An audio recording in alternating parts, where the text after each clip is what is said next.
My name is Aiden, and this is probably the first time that you've ever seen somebody do a FNAF theory in their car. But I had a lot to talk about, and I don't know where else to do it, really. So yes, I'm in a bank parking lot. I do have my Cloak FNAF shirt on, so maybe that's why I felt compelled to do this. I'm gonna take my seatbelt off because there's no reason to have it on. So, Secret of the Mimic came out 2 months ago, and it feels like it came out 2 years ago. That's how long we've been talking about this. My biggest problem with the FNAF community right now is the fact that most of Secret of the Mimic theories are based on Edwin and the Mimic program. Now, there's nothing wrong with that. I just think that's a very small way of looking at the series and looking at what the game has to offer us. So I wanted to jump on and do a video of me rambling, basically, and hopefully I say some points that you maybe have been thinking of as well. So my first point is the spring locks, because that's been touched on a bit by Game Theory, Rightos, you know, all those guys. My thing with the spring locks is there's two different messages about the spring locks. One obviously being Fiona being like, oh my god, that just took some dude's hand off. We got to do something about that. The other one is about the fact that spring lock failures are happening. And Edwin fixing that, saying that they're waterproof now. It's interesting to me that we still see spring lock failures from at least Fazbear's side throughout the series, right? It's not like Springtrap's suit was a newer version, it seems. I mean, we never get a lot of insight as to what Edwin made for Fazbear that was specifically a Springlock suit. But we do see Springlock failures consistently happening. That's always been something that's been happening at Fazbear. Well, for me, my inclination of that was someone's messing with them, right? And if you subscribe to the theory that Henry and Edwin worked together on the spring locks, which I'm kind of in that camp, then who's the odd man out? And that's William. So my thought is the reason that Fazbear's spring lock suits keep failing is because William continues to mess with them, because we know that he wants to be an engineer. He wants to be just like Henry. He maybe even wants to be like Edwin, and maybe that's why he wants his company, right? So to me, it's a big assumption, right? Because we don't know what happens at Fall Fest. But to me, it makes sense that William would be tampering, dismantling, trying to put back together Springlock suits. That's point number one. I want to stay on Afton because that's mostly where I like to sit, is Afton's motivations and the progression of a serial killer. So the big assumption that I think a lot of people can agree with me on is the fact that William moves into Edwin's house. What does he find there is the big question right now. Does he find M2 in the bedroom? I don't know. We don't know what the canon ending is.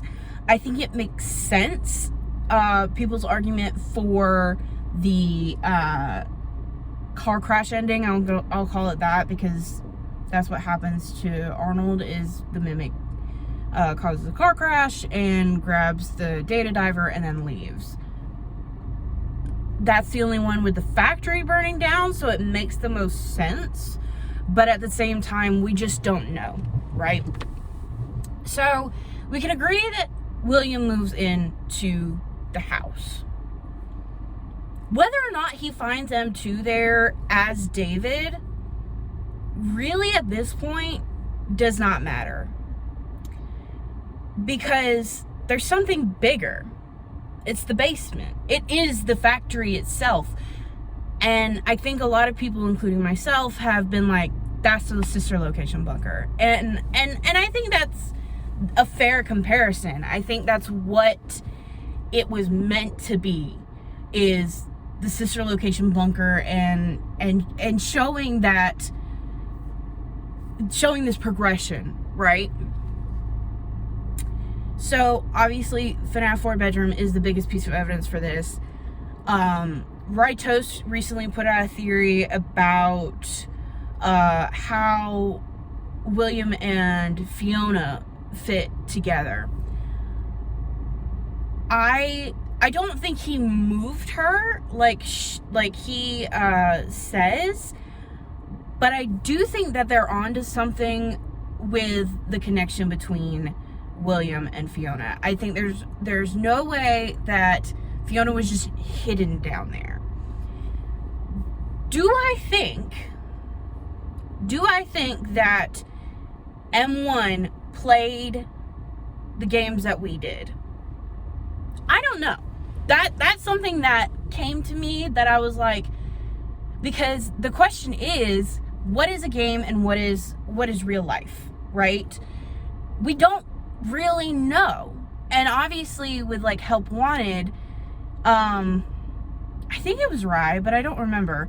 Somebody brought up the fact that the first Help Wanted, when they scanned the circuit boards, they started like making levels themselves, which to me kind of signals that M1 knew about the like original games, right? And obviously like that whole rogue developer thing is, you know, we see it in the books, which is one of my favorite Tales from the Pizzaplex stories, is Help Wanted, because of just how real and how crazy it is at the same time.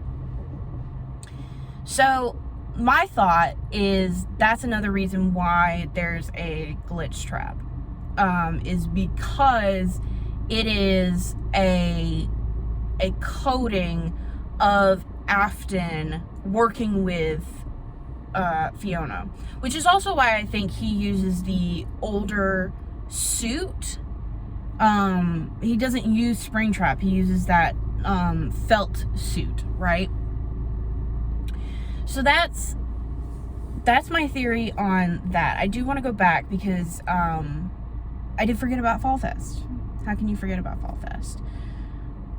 Fall Fest is my biggest assumption, and I think a lot of people agree with me that the DLC will probably be Fall Fest. What that Fall Fest will be, because we've seen Dreadbear 83, right?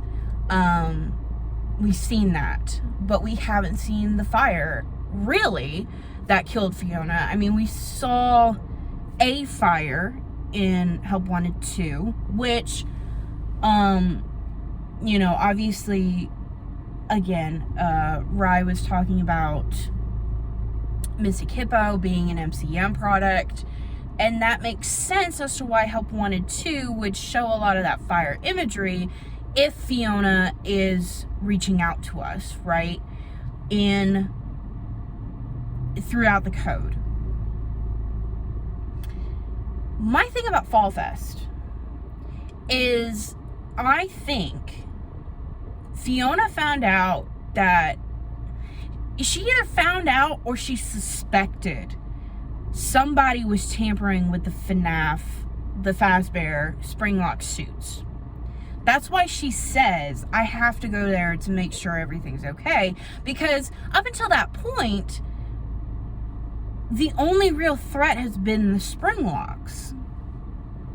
So for me, I don't know if Afton kills her. I don't know. That's a big assumption. That's what I would like to see in a DLC, is how Fiona dies, right? Because it could be, you know, she goes back to save a kid. She goes back to, you know, find something. Whatever the case may be, she's in the fire. My idea was, from a narrative standpoint, Fiona being Afton's first murder is very important to his psychology. From a narrative perspective, if he kills her by accident, it could be in a struggle, it could, you know, whatever, and he sets the fire to cover it up, that goes a long way to Afton's psychology. And I think that's another, you know, like, little tick in the Fiona isn't a spirit, she's actually like the mimic program, because the way that Afton would work with Fiona, for the rest of my theory, includes Fiona not knowing that, so like M1 not knowing that Afton perhaps killed Fiona in an attempt to save himself, essentially. Back to M1 in the basement, right? I found it so interesting that Dolly has the same faceplate design, at least a very similar one, to the Fun Times. And I didn't understand why. Like, why just that animatronic? Well, number one, she's not a spring lock. So that's tick number one. She's not a spring lock. Because she's rolling around on the track, right? So she's a full animatronic. And seems to be the first animatronic that's... I mean, obviously you have the animatronics that are in the, like, welcome and goodbye, but she's like the first humanoid that it seems that Edwin made. It's the first humanoid creature, right? And I think that's why the Fun Times, at least with Baby and Ballora, are humanoid as well. I think they go based off the blueprints for Dolly. Why is that important? Well, here's my other theory. I've seen some people talk about the white tiger in the basement as an agony being, kind of like Spring Bonnie in Into the Pit. And I think that's why Scott has chosen to make Into the Pit so, like, over and over again. I mean, we've had it 3 times, right? We've had that story 3 times. And I'm wondering if it's to hammer in the idea of agony beings in the way that we see them in Spring Bonnie, in the way that he acts. And I think the same is true for the white tiger, because Rye and some other people have pointed out that the white tiger's not aggressive. He's not aggressive. He looks like he's just he's like a kid that's trying to figure out what you are, who you are, what are you doing here. He does kill us, kind of like Golden Freddy does, right? You stare at him too long and he, you know, kills you. Okay, that's fun, that's interesting, and I think a lot of people have been like just cutting it there, right? Like, that's interesting. Anyway, moving on. I don't want to, because I feel like we've been shown these agony beings for a reason. And my reasoning is Baby. Why Baby? Afton, when he's asked about the fun times in, I think it's 6. It could be 6 or location, but I think it's 6. He refers directly to Baby. He's not talking about the rest of the animatronics. He's talking especially about Baby. My understanding of that is you talk about the first one you made, right? So why is Baby made the way that she is, and why is she different from the others, right? Because we see her with her own scooper, okay? We see her with her own scooper, and I wondered why she looks humanoid and why she has a scoop. And I think the reason is because of the white tiger. I think that William, when he moves into the house, he's working with M1, I think he finds the white tiger, or the white tiger finds him, either way.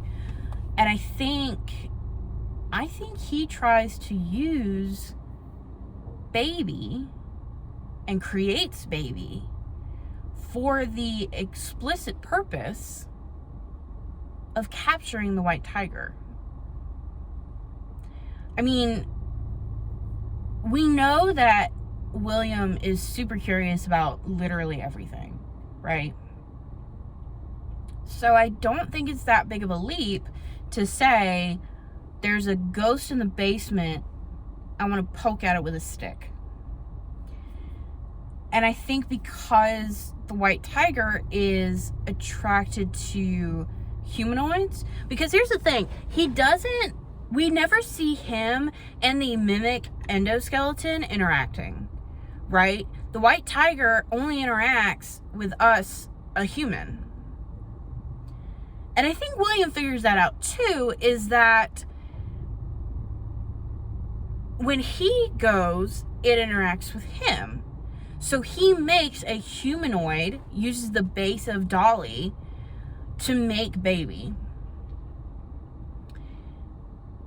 And puts, and I think he does work with M1 because it makes the most sense for this like elaborate sci-fi version of these animatronics to come from something very similar. And I think M1 is our link there. I think a lot of people were like, how the hell does Afton go from bumbling idiot to this guy who has Afton robotics? And I think the key is M1. I think M1 works with Afton to make the fun times, specifically starting with Baby. Why is that important? The importance of that is Elizabeth. Now, whether you think M2 is David Afton, we know that there's at least 2 other kids who move into this house. And one of them is Elizabeth. And in FNAF 4, we see Mangle in her bedroom, and she's never shown.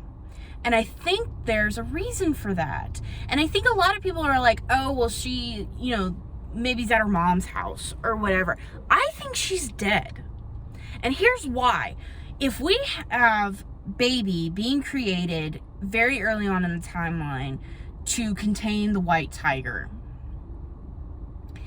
and with schedule theory, we figured out that it's possible that the controlled shocks are actually doing more than just being a nuisance. It could have something to do with the agony or the remnant inside. Here's where that's interesting. If Baby has contained the white tiger and is never shocked, because why would William do that? And then she's taken to Circus Baby's Pizza World to perform? How far off is it to say that she malfunctions, sees Elizabeth, and does what she's programmed to do, and scoops Elizabeth? I don't think it's that far off, because we do see that when you don't give them controlled shocks, they freak out. They freak out. So I think by connecting at least William and the fun times with M1, we actually have the first death in the series, aside from David Murray. Y'all see how close they get in? I think obviously David Murray has to be first. He's the one that starts it all. But I do think Elizabeth is the first Afton to die. And that's why we don't see her in FNAF 4. So who comes next? Well, John FNAF put out a theory about the connections between Fruity Maze later that night and the Charlie minigame with Security Puppet. I totally buy it. There's no way that Scott decided to put those three together for no reason. But that made me question, why is Susie shown? Because he could have shown us Cassidy, you know? But he didn't. Why? Well, I think the reason is because Susie could be the only child of the MCI to be killed in a different manner than the rest. Here's why. Serial killers have very, very routine patterns. And we know that Afton's was to lure kids to the back room and stuff them in suits. Those are like the number 2 things. Number 3 being in the Springlock suit, in Springtrap. But we see that Susie is different. He lures her away by saying, I know where your dog is. Even though the dog is dead. Right? And some people have said that the dog is in the cupcake.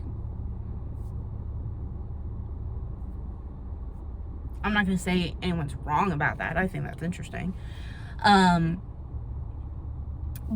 Susie's different, and we're being shown that in that mini game because of the difference in motive. Not motive, in execution.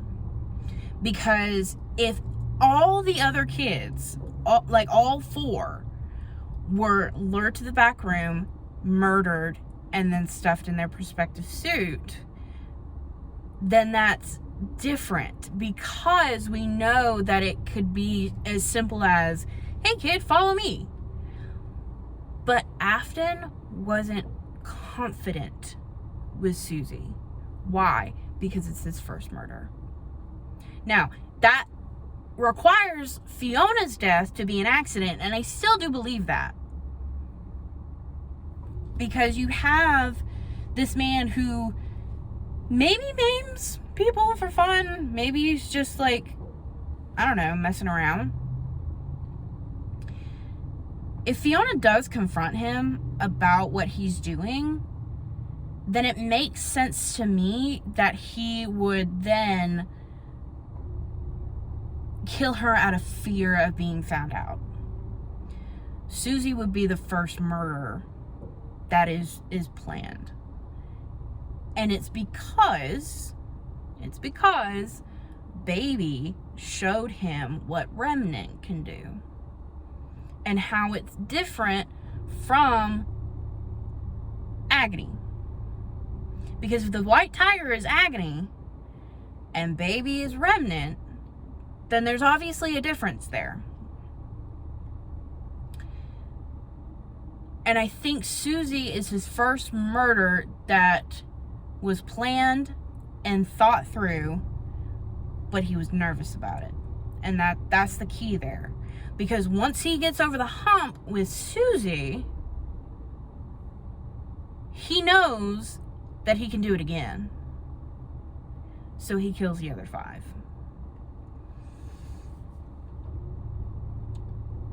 So here's where it gets a little interesting, right? If the MCI is first,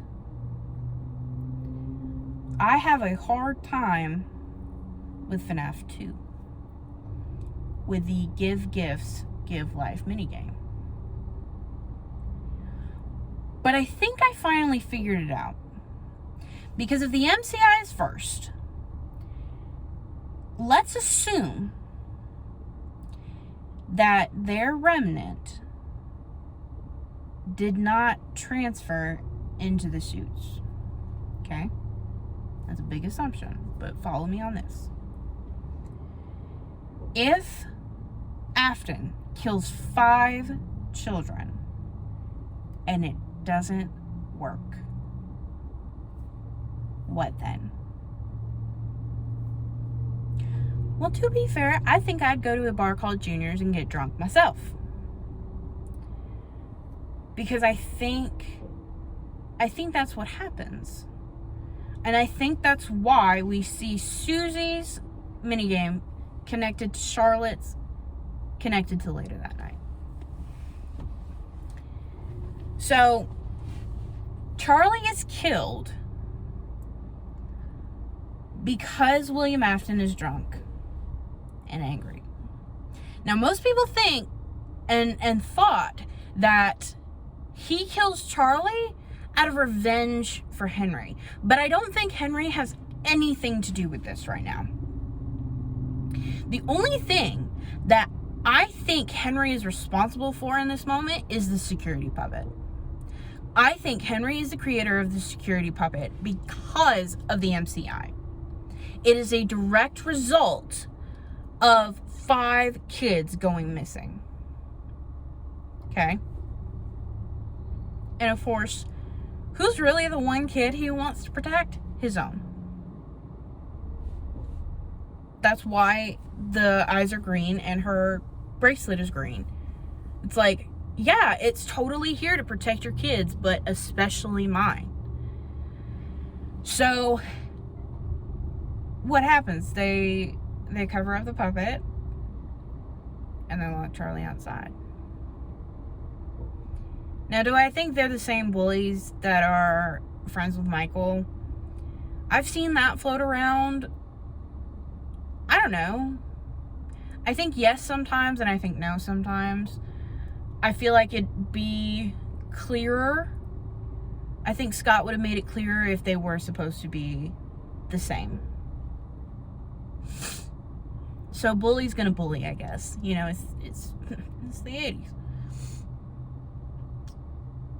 So Charlie gets killed and is left in the alley. It's a drunken, I drove past Freddy's, saw her outside, and just wanted to kill again.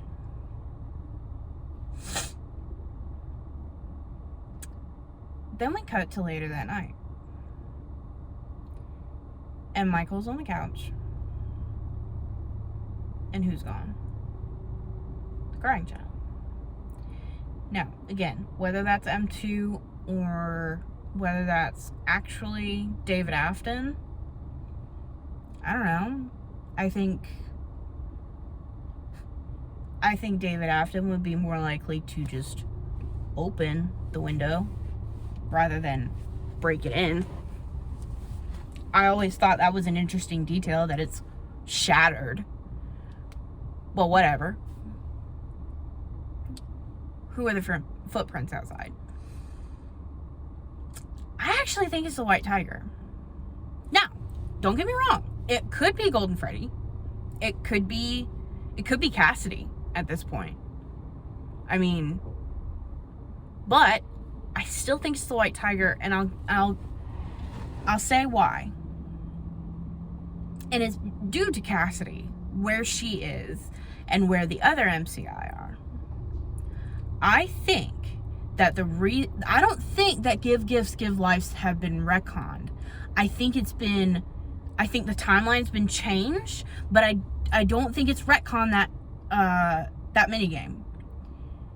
If you'll think back to what Charlie says in Ultimate Custom Night, the others are like animals, but I am very aware. I always thought that line was interesting, and I think I figured out why. It's because she, in the puppet, like we see in Give Gifts, Give Life, actually attach the souls of the kids to the animatronics. Why do I think that? I think they're haunting the pizzeria. I think that's accurate. I think they're still haunting the pizzeria. I still think their bodies are in the suits, but I don't think they attached to the suits. It's not until Charlie shows them how. Okay? And that's why when we see William dismantle the animatronics, that's when the ghosts are freed. It's not their remnant, it's their actual souls. I think that's the difference. We've been so focused on remnant and agony that we forget that there are actual ghosts in this series. And I think that that's the key, is that Charlie shows them how to attach themselves to the animatronics. But in doing so, they act like animals. But she's very aware. That's the difference, because they were killed before her and so are coming back to haunt those animatronics, and it's not the same. It's not like Baby and it's not like Charlie. It's different. That's why they act different. It's why they can't talk. It's why they're so aggressive. I think that's why. And I think that still gives credence to why Chica can say, I was the first, I've seen everything. But it's in Chica's voice, it's not in Susie's voice. So there's that. What's next, though? I think it's the crying child. I think that this also follows the Help Wanted 2 gravestones. Is the MCI, Charlie, and then it shows Golden Freddy.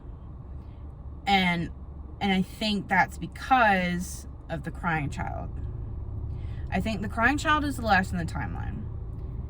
And I already hear a lot of people in the ether saying the crying child has to die in 1983. And I don't think that's true anymore. I still think that it's accurate to say that the MCI takes place in 1985. I think the date on the TV was misconstrued years ago when that game first came out. Because I think the 1983 is very similar to what we're seeing now with Fall Fest 1970. I don't think the TV was ever meant to tell us this game takes place in 1983, or the mini games. Am I saying that David Afton is the Bite of 87? I'm not. The week before made that very clear. Justice for my man Foxy, but it seems that Scott always intended Foxy to be the Bite of 87 and then have this different one. I think if I had to give this a date, I'd say 86. I think I'd say 86, because if the MCI happens in the entire year of 1985, then 86 gives a chance for this section of the timeline. So I think the crying child is killed last. And whether you think William says, I will put you back together because of the M2 program being David Afton instead of David Murray, or he thinks he can put David in this suit and it connect with Remnant. I don't know. But I do think that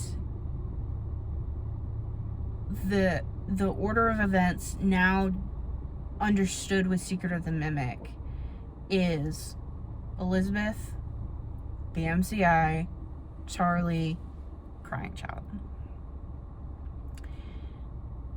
That's basically all I've got, because we don't have Fall Fest, so I can't say for sure that Afton killed Fiona. So I have to only assume that in a roundabout way he kills Elizabeth. Here's the other thing I'll say about the Help Wanted 2 gravestones is I find it interesting that we play as Jeremy and Baby is never a poppet. Here's why I think that's accurate. I won't 100% say that the mound of dirt in Later That Night is Elizabeth's grave. I'm not gonna, I'll tip my hat in the ring, but I'm not placing my bet on it. I'm not going all in on that. But I do think that it is an interesting idea if no one knew Elizabeth was dead. I think that's interesting. And then for Jeremy, Bonnie Bro, I think there's no way you wouldn't have known that the MCI happened because of the fact that it was all over the newspapers, right? And if the idea that William took the kids like one at a time, that makes sense to me.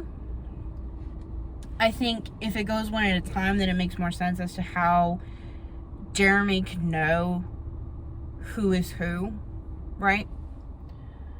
And then I think he knows that Charlie died after the MCI and then Golden Freddy, because he was there.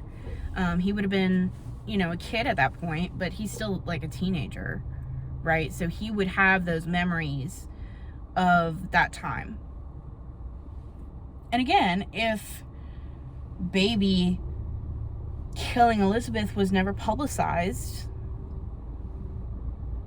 I think there's some interesting details there with the Help Wanted 2 gravestones to maybe say that Afton maybe covered up Elizabeth's death. And I think that may be why we don't see or hear about Elizabeth in Later That Night, is because we technically do see her. She's just buried in the woods. Again, it could just be the elevator to the bunker. It could be a lot of things. I'm gonna tip my hat in the ring and say that it's Elizabeth, but I'm definitely not gambling all my chips on that. I'm trying to think if there was anything else I wanted to spat at the camera, but I don't think there is. Because really that, everything I've just said is what I've considered the other purpose, the like secondary purpose of Secret of the Mimic, is to talk about William and Henry. Speaking of Henry, I will say that as soon as Edwin said hen, my first thought was, oh, that's Fiona's brother. I would love if the DLC was Fall Fest and we played as Henry and that was the big reveal at the end, was he finds Fiona, so that line, a wound first inflicted on me, was Fiona's death. I would really like that. So if anyone has any control over that, I think that reveal would be very interesting. I think it would help a lot of that idea that Henry didn't do anything. I think him and Edwin did a lot side by side, simultaneously. So yeah, this video has gone on for 40 minutes of me talking about FNAF. I am not a YouTuber. I have been watching this series since FNAF 2 came out. So I'm a little behind because I was a little scaredy cat when this first came out. I have grown up with this series, and this is the first time that I have ever felt I figured something out. And that's a little special to me, because I've been watching Matt Pat, and I've been watching Tom, and now Rye and John and all of these people put their hats in the ring and have some really, really good ideas. But so far, no one's talking about Secret of the Mimic in a way that connects to everything else. You know, a lot of people are focused on Security Breach, because obviously the Mimic being in ruin makes that come to the forefront. But I think there are a lot of connections to Secret of the Mimic that allow us to understand the canonicity of what we see in the mini games, especially.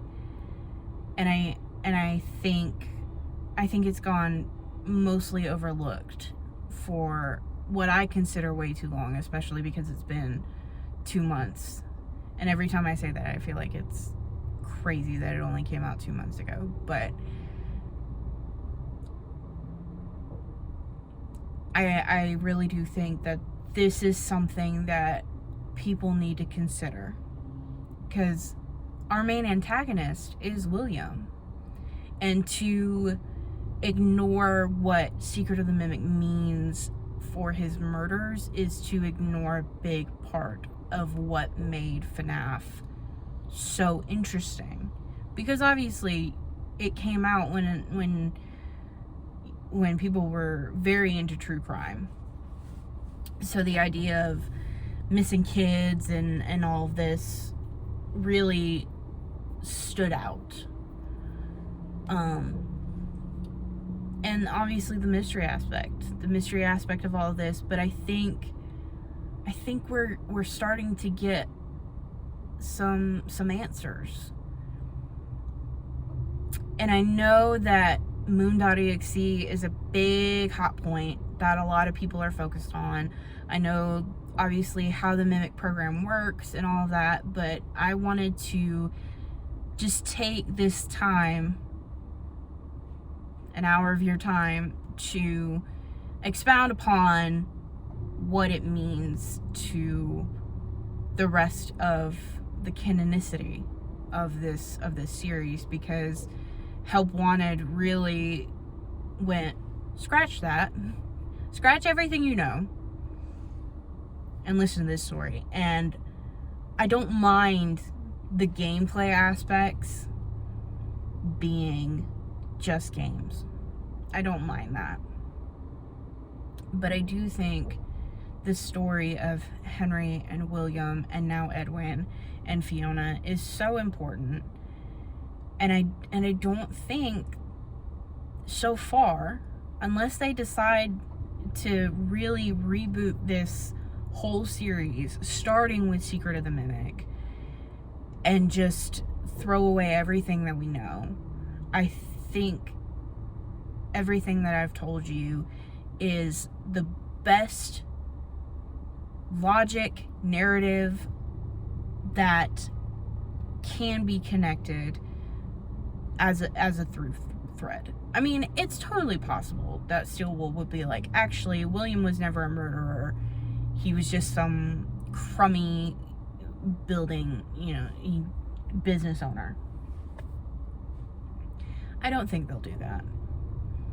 I think Scott didn't trust them with Security Breach because he was so used to hiding everything. And I think the fact that Scott trusts them with these stories now, I think shows the relationship that they have built and that we need to respect as well. I'm gonna stop talking. Thank you if you did watch my entire rant. Again, I'm not a YouTuber. This is probably the first time you've ever seen somebody do a FNAF theory in their car. There was a lot happening behind me. I saw it. I know I'm also not the best speaker. I'm not the most attractive. I hate looking at myself in this camera, and I'm recording on my iPhone. So thank you so much again if you went on this journey with me. It's been 45 minutes. I can only hope that this video gave you something to think on. I know there are a lot of other things to talk about. The theorist community is doing that, but I hadn't seen anyone talk about this specifically. So thank you, and have a fantastic day.